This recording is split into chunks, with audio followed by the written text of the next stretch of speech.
we lift 5 newtons with 1 newton of force. So what's the mechanical advantage? 5 divided by 1. 5. Very good. I can tell he's a math scholar right here, right? Very good. So you're getting 5 times. For nearly 40 years, Albert Seidlecki has taught science to middle school students. That solid, when it forms, is referred to as a precipitate, okay? Most of those years have been spent here at Medford Township Memorial Middle School, where he's affectionately known as Mr. Sci. Remember, it's very important that you observe carefully what happens. Wafting, there's all these different senses you're going to use, right? Sight. Throughout his career, Mr. Sci has touched many of his students' lives by using a hands-on learning approach and also challenging them to always do their best. But he never realized how much he meant to some of these kids until he received a phone call from a former student. The secretary said, it's not another teacher, it's not the school nurse, it's a doctor from the Dallas-Fort Worth area who adamantly wants to speak to you right this minute. And she said, it's a Dr. Bono. And I remembered the name. I said, Lee Bono. I said, Lee, what's going on? I said, what are you calling me for?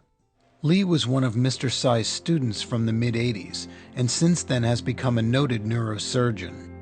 I was operating on a judge, and the judge, I had to do what's called an awake craniotomy, where I'm doing a brain procedure on someone who's awake because the tumor is in their motor area of speech.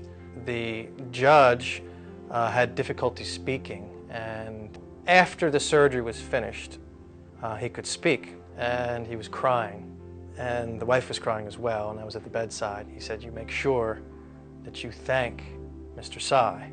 He didn't really use Mr. Sci's name, but the person, that teacher that you had, make sure you thank him for the inspiration to be here. He calls me. It changed the way I looked at every student from that phone call on. It was a life-changing phone call. And I said, why would you call me? He said, do you remember that day after school I took the brain and spinal cord out of the frog? You told me it was the best one you'd ever seen. He said to me, you know, you got the hands of a surgeon, you're a smart, bright boy, and you could be a surgeon. You could be a brain surgeon if you wanted to. I remember that. I remember that clearly. You could be a brain surgeon. And that is a very important thing, especially when you're 13 years old. Because if you didn't think that, or if you had no idea you even wanted to be a brain surgeon, now that pops into your head. And you could say to yourself, you know what? My teacher, who I respect, told me that I have what it takes to be a brain surgeon. As a matter of fact, I saved that brain and spinal cord, and I presented it to him today.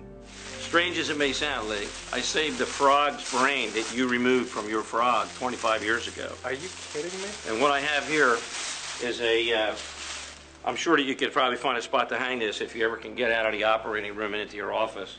It's a beautiful gift, but the meaning behind it, it goes far beyond words. It's a larger representation of the meaning of that lesson. It wasn't just watching a kid take out a brain. It was telling a kid, you know what, like a son, like a father would say to a son, you can be anything you want in life. You can be the President of the United States, you can be an astronaut. Just so happens, after that I really realized I wanted to be a brain surgeon, and so I did it. Had he not said that, maybe it wouldn't have happened. I got interested in science because of Professor Seidlecki. He is an unbelievable teacher. Mr. Seidlecki is an educator. He's not so much a teacher, he's an educator. He stuck in my mind like those bare essentials that your parents teach you when you're young. But it's very important for an educator not only teach their lessons, but to help shape the young mind. And he wasn't just coming to work to make a paycheck. He was coming to work to do his life's work. That phone call changed the way I look at every single student. From that minute forward, when I realized that every single person has this potential. I never thought that what I did was a gift. Teach. I think it is. I think it's a gift. What I have the ability, and all the teachers have the ability to do, is to reach out and touch somebody in a positive way that's going to produce a product that's going to make a better world for some other people, someplace, sometime. We give students the ability to solve problems that haven't even yet been determined. And we give them the tools to be able to do that with some degree of success. We've done a fine job, all of us collectively. Look at you, you're a man.